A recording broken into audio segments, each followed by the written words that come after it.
In this episode, we're going to build a set of essential incident management terms that you can recall quickly, explain clearly, and apply without getting lost in jargon. Beginners often feel like they understand an idea until they try to say it out loud, and then the words disappear or turn into vague phrases that don't really guide action. A fast glossary is not about sounding smart, and it's definitely not about memorizing dictionary definitions that don't help you make decisions. It's about having plain language meanings that snap into place when a scenario is moving quickly, when the pressure is high, and when the exam is trying to see whether you can stay organized.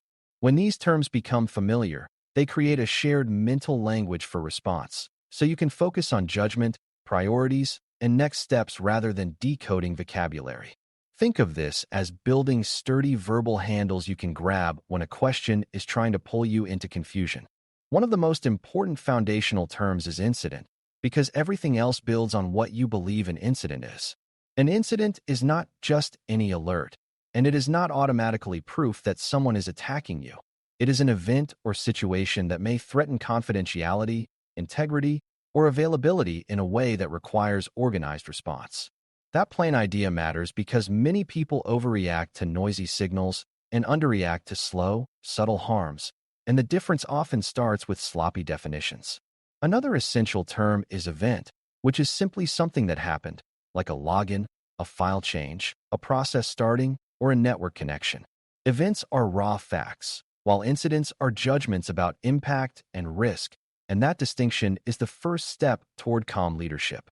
When you see a scenario describing many events, you should listen for what turns those events into an incident, such as evidence of harm, credible risk, or business impact that must be managed. A related set of terms that drives good decision-making early is alert, detection, and signal, because these words describe how uncertainty enters the picture. An alert is a message that something might be wrong, but it is not automatically true, and it is not automatically urgent. Detection is the broader idea of noticing something unusual or suspicious, whether through people, systems, or patterns, and it can be accurate or inaccurate. A signal is any piece of information that hints at a situation, and signals can be strong, weak, misleading, or incomplete. In beginner terms, alerts and signals are like smoke, and an incident is the fire you confirm and manage, but not all smoke means there is a fire.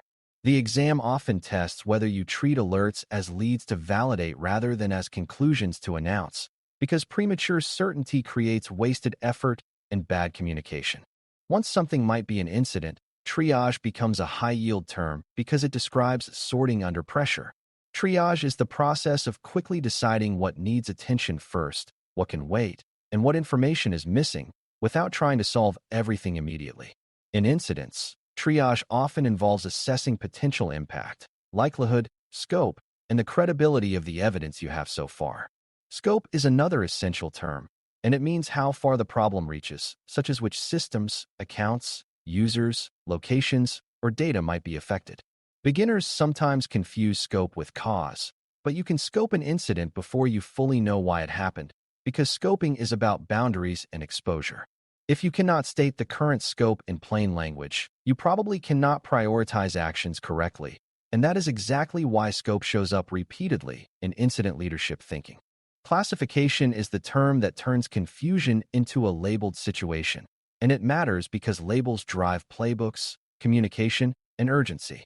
Classification means assigning the incident to a meaningful category, such as malware infection, unauthorized access, data exposure, denial of service, or insider misuse, based on evidence and context. The label does not have to be perfect on the first minute, but it should be accurate enough to guide next actions and to avoid obvious missteps. Severity is often paired with classification, but severity is not the same thing as category. Severity is about how serious the incident is, based on impact, urgency, and the organization's tolerance for risk. A small incident can be high severity if it touches critical systems or sensitive data, and a wide incident can be lower severity if it is contained and non-critical. So you should train yourself not to guess severity based on drama alone. When you see answer choices that treat severity like a feeling rather than a reasoned assessment, they are often wrong. Containment is an essential term because it is about stopping harm in a controlled way, and it sits at the center of many exam decisions. Containment means limiting the spread or impact of the incident, such as isolating affected systems, disabling compromised accounts, blocking malicious traffic, or restricting access paths. The key leadership nuance is that containment must be balanced with business impact, because stopping harm by breaking critical operations can be an unacceptable trade. Eradication is different, and it means removing the root cause of the incident, such as deleting malicious software, closing a vulnerability, or removing unauthorized access. But eradication is often slower and riskier than containment. Recovery is the term that focuses on restoring normal operations safely, which includes returning systems to service, validating that they are trustworthy, and watching for signs of reinfection or recurrence. These three terms form a mental sequence, and the exam often tests whether you choose the right focus for the stage you are in. Another cluster of terms that separates strong leaders from frantic responders involves evidence, artifacts, and chain of custody.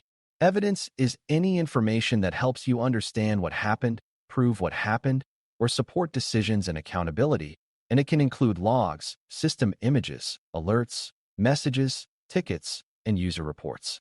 An artifact is a specific piece of data related to an incident, like a suspicious file, a log entry, a domain name, or a process name, and artifacts are the building blocks of analysis and timelines. Chain of custody is the discipline of tracking who handled evidence, when, and how, so that the evidence remains trustworthy and defensible if it is needed for legal, regulatory, or internal accountability purposes. Beginners sometimes think chain of custody is only for law enforcement, but it matters whenever disputes could arise later about what was known and what actions were taken. If a scenario involves potential legal consequences or sensitive exposure, answers that protect evidence integrity tend to align with good incident leadership. Timeline is a term that sounds simple, but becomes powerful when you understand why it exists and what makes it reliable. A timeline is an ordered record of key events, decisions, observations, and actions anchored to times and sources, so that the team can see how the situation unfolded and what is known versus assumed. A good timeline is not a story built from memory, because memory is unreliable under stress, and it is not a collection of every log line, because too much detail hides meaning. Instead, it is a decision support tool that helps leaders choose next actions, helps investigators test hypotheses, and helps communicators provide consistent updates.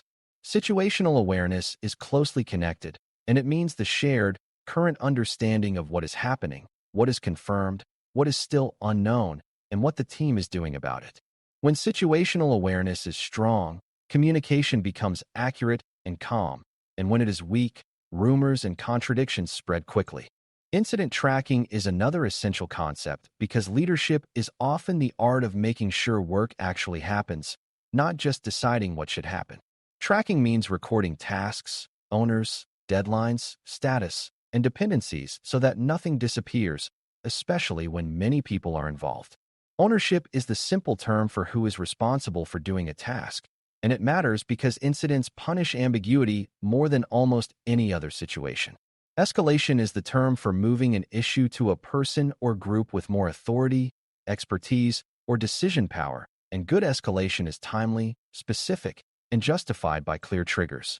Stakeholder is a term that means anyone who has a meaningful interest in the outcome, such as executives, legal, compliance, operations, customers, or partners, and stakeholders need updates that match their role, not raw technical noise. When exam questions revolve around coordination, the correct answer often strengthens tracking, ownership, and escalation rather than adding more investigation without direction. Communication terms show up constantly because incidents are not only technical events, they are organizational crises that affect trust. Internal communication is how the response team and leadership share updates, decisions, and needs inside the organization, and it must be consistent and disciplined.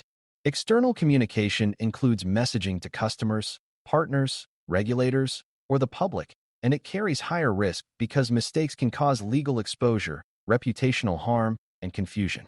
Message discipline is the practice of ensuring that what is shared is accurate, approved, and aligned with what is known, and it protects the organization from the damage of contradictory statements. Notification is a specific kind of communication where an obligation exists to inform someone, often within a time window, and it is usually triggered by defined conditions like exposure of sensitive data or significant operational impact. In many scenarios, the best action is not to speak faster, but to speak more accurately and to coordinate so that everyone shares the same truth. You also need a plain language grip on terms that describe the teams and tools that provide visibility, because these words shape how you interpret evidence.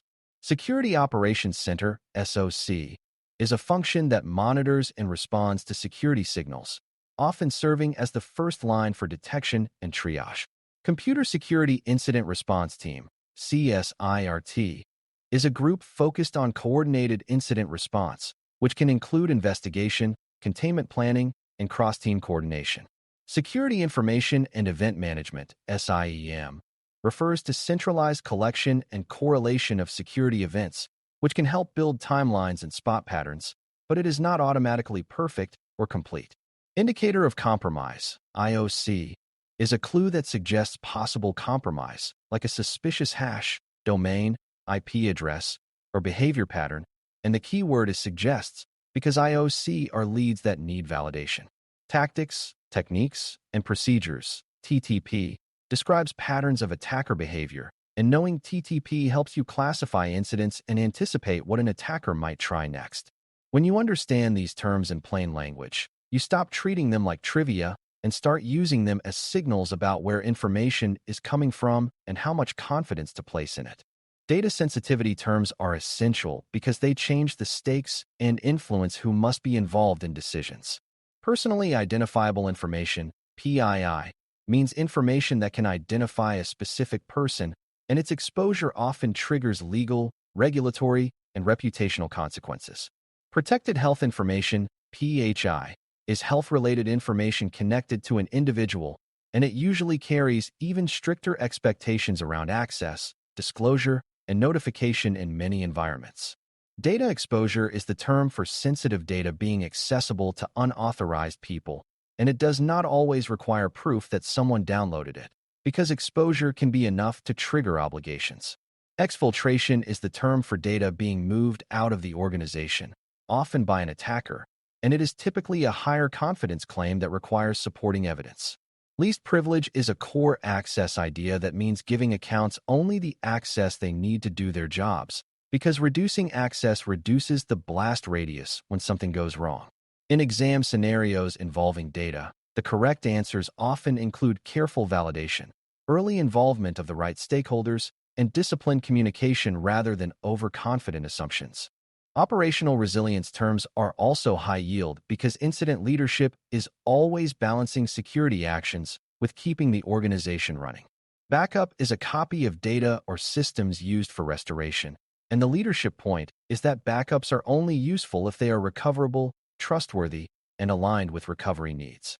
Restore is the act of bringing data or systems back from a backup, and it must be paired with validation so you do not restore a compromised state. Business Continuity Plan, BCP, is the planning that keeps critical business functions running during disruptions, and it influences how you prioritize actions when systems are impaired. Disaster Recovery, DR, is the process of restoring technology services after major disruption, and it often relies on pre-planned procedures, recovery priorities, and coordination with operations. Service Level Agreement, SLA, is an agreement about expected service performance and response expectations, and it matters because downtime has real consequences and recovery choices often involve trade-offs.